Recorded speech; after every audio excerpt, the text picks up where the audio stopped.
हमारा देश भारतवर्ष तीज और त्योहारों का देश है जी। आप पूरब पश्चिम उत्तर दक्षिण में जब भी 365 दिन घूमेंगे ना, तो आपको कहीं ना कहीं हमारे इस देश में कोई ना कोई हमारा सनातनी भाई बंधु, हमारी माताएं बहनें, हिंदू परिवार कोई ना कोई तीज त्योहार पर व्रत उपवास को मना ही रहे होंगे। ये तीज त्योहार व्रत उपवास हमारे शरीर की शुद्धि के साथ साथ हमारे मन को आनंदित करते हैं। हम जीवित रहे तब तक हमें स्वस्थ रखते हैं, अच्छा रखते हैं। हमारे धर्म की, वंश की, सुख की, आयु की, भक्ति की इनकी वृद्धि होती है और फिर अंत में हमें भगवान के चरणों में भी स्थान मिलता है।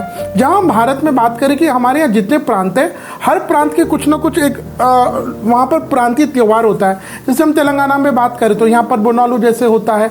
तो हर प्रदेश का अगर हम बंगाल की बात करें तो वहाँ दुर्गा पूजा बहुत ज़्यादा मनाई जाती है।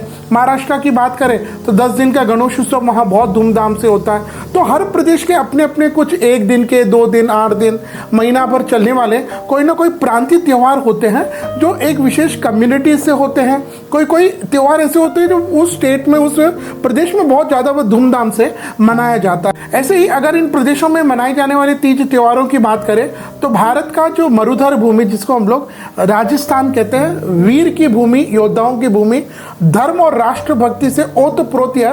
राजस्थान की भूमि में तो इतने त्योहार मनते हैं, मतलब आप हर महीने आप कभी भी राजस्थान घूमने जाएंगे तो आपको प्रतिदिन कोई ना कोई वहाँ त्योहार हमारे माताएं बहनें सनातनी लोग मनाते मिलेंगे। लेकिन इन्हीं तीज त्योहारों में राजस्थान में विशेष करके जो हमारे मारवाड़ी समाज रहते हैं, वह जिसको सबसे ज़्यादा मनाते हैं, उन मारवाड़ी समाज में महिलाओं के मन को आनंदित, उत्साहित, उत्फुल्लित, उत्कंठित, उनके मन को प्रसन्न करने वाला जो त्योहार होता है वह शिव और पार्वती की, उनका ही स्वरूप गणगौर और ईश्वर जी की पूजा का होता है, जिसको हम लोग गणगौर पूजा कहते हैं। यह त्योहार होली के दूसरे दिन यानी चैत्र मास के कृष्ण पक्ष की प्रतिपदा से प्रारंभ हो जाता है और चैत्र मास की शुक्ल पक्ष की लगभग तिथि क्षय नहीं होती हो तो द्वितीया को श्रृंगार आता है और तृतीया को इसकी पूजा होती है। तो चैत्र मास के कृष्ण पक्ष यानी होलिका के दहन के दूसरे दिन से यह पूजा, 16 दिन की पूजा प्राप्त हमारी माताएं बहनें प्रारंभ कर देती हैं और प्रतिदिन जो लोग कंवारी कन्या है वो इसको पूजा करती है, जो विवाहित है वो भी गणगौर और ईश्वर जी की पूजा करती है। तो जो कंवारी माताएं बहनें हैं वो इसलिए करती है क्योंकि उनको अच्छा वर की प्राप्ति हो, सुयोग्य वर की प्राप्ति हो। और जो विवाहित माताएं बहनें हैं वो गणगौर ईश्वर जी की पूजा इसलिए करती है क्योंकि उनका सुहाग अच्छे से रहे, अमर रहे, स्वस्थ रहे। यह गणगौर और ईश्वर जी की पूजा का 16 दिन का ये चलता है और उसके बाद चैत्र मास के शुक्ल पक्ष में जब प्रतिपदा को उगादी, चैत्र नवरात्रि आ जाती है, उसके दूसरे दिन सिंजारा होता है और तीसरे दिन हमारी सनातनी माताएं बहनें गणगौर की पूजा का उद्यापन आदि करती हैं। उद्यापन के लिए आप इस बात को ध्यान दीजिएगा कि सामग्री क्या लगती है वो तो आप सभी जानते हैं, या फिर नहीं भी जानते हैं तो अगर आप पहली बार गणगौर की पूजा कर रहे हो तो हमारा इसमें एक अलग से वीडियो है, उसको भी आप देख सकते हैं। तो उद्यापन करने से पहले, मतलब अगर आप गणगौर के दिन उद्यापन कर रहे हैं तो उसके पूर्व सूरज जी का उद्यापन आता है, यानी वो रविवार को ही होता है। तो गणगौर के पहले या पहले, बिल्कुल पहले या उसके एक पहले रविवार आता है, वहां पहले हमको सूरज जी का उद्यापन करना होता है और उसके बाद हम लोग गणगौर जी का पूजा उद्यापन कर सकते हैं। अगर हम बात करें साल 2026 में यह गणगौर का पावन पर्व कब रहेगा, हमें इसकी पूजा का शुभ समय क्या रहेगा, क्या हम लोग उद्यापन कर सकते हैं और इसकी एक्चुअल में आजकल जो एक आधुनिक विधि हो गई है उसको भी हम लोग समझेंगे।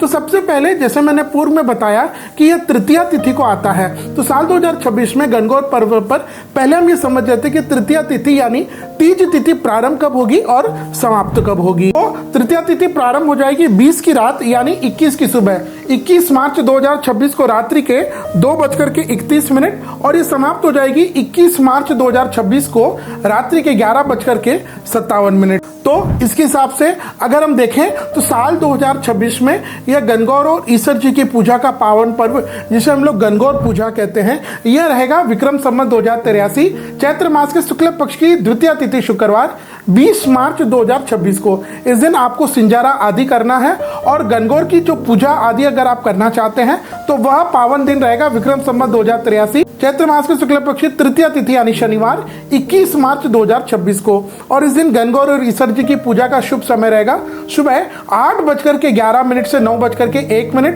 दोपहर में 11:45 से 12:30 के बीच में आप गणगौर और ईसर जी की पूजा आदि कर सकते हैं। लोग बारात निकालते हैं वह सभी कर सकते हैं। अब उद्यापन की बात में अगर हम करें, देखो 15 मार्च से 15 अप्रैल तक वैसे तो हर बार ये अपना मलमासी होता है, सूर्य भगवान मीन की राशि में होते हैं तो यह हम लोग मीन की संक्रांति मानते हैं। लेकिन हमारे शास्त्र कहते हैं कि जब भी मीन की या धनुर की संक्रांति हो तो उस समय हमें यह उद्यापन आदि नहीं करना चाहिए। लेकिन यह त्यौहार आता ही उस समय है, मतलब अधिकतर आप समझे 100 में से 99% यह ड्यूरिंग मलमासी आएगा।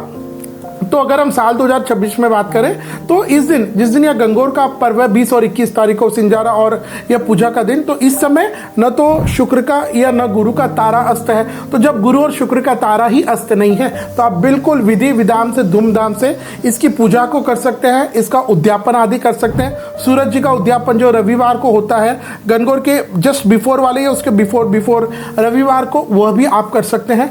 आजकल एक जो आधुनिक देखने को मिला है कि जहाँ गणगौर जी की पूजा होती है वहां हमारे लोग एक किटीज का जो ग्रुप होता है, कुछ मंडल हो जाते हैं, वो एक तंबोला आदि ऐसे करते हैं। विचार करिए हम अपने तीज त्योहारों को हम कहां ले जा रहे हैं। हम सनातनी स्वयं ही दूसरे लोगों को बोलने का मौका दे रहे कि ये देखो इनका धार्मिक त्यौहार है, इसमें तीज त्योहार कर रहे हैं, अंताक्षरी हो रही है, फिल्मों के बॉलीवुड के गाने, ये सब करना है तो आप अलग से त्योहार के नाम पे ना करें, अलग से हम करें। इस दिन अगर आपको गाना है तो गणगौर और ईसर जी के भजन गाइए, गोर गोर गोर गोमती जो भजन है, गीत होते हैं उनको गाइए, धार्मिक भजनों का आयोजन कीजिए, धार्मिक जागरण का आप आयोजन कर सकते हैं। लेकिन जब हम भगवान शिव और पार्वती की उनके स्वरूप गणगौर ईसर जी की पूजा करके उनके नाम पर, गणगौर के नाम पर इस तरह का जब हम यह अश्लीलता करते हैं, अभद्रता करते हैं तो हमारे त्यौहार डिस्टर्ब होता है। और हमें हमारी उस पूजा से हमारे ऐसे जब हम इस तरह के तंबोला आदि कॉम्पिटिशन्स लगाते हैं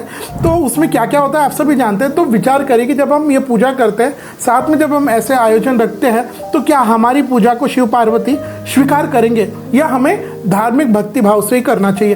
तो यह था साल 2026 में यह गणगौर और ईसर जी की पूजा का पावन पर्व। गणगौर किस दिन रहेगा, सिंजारा पूजा का समय वह मैंने आपके समक्ष प्रस्तुत किया। साथ में यह आपको यह भी बताया कि इस बार शुक्र गुरु का तारा आदि अस्त न होने के कारण आप बिल्कुल धूमधाम से इस दिन गणगौर और ईसर जी की पूजा कर सकते हैं और उद्यापन आदि भी करने में कोई दोष नहीं है।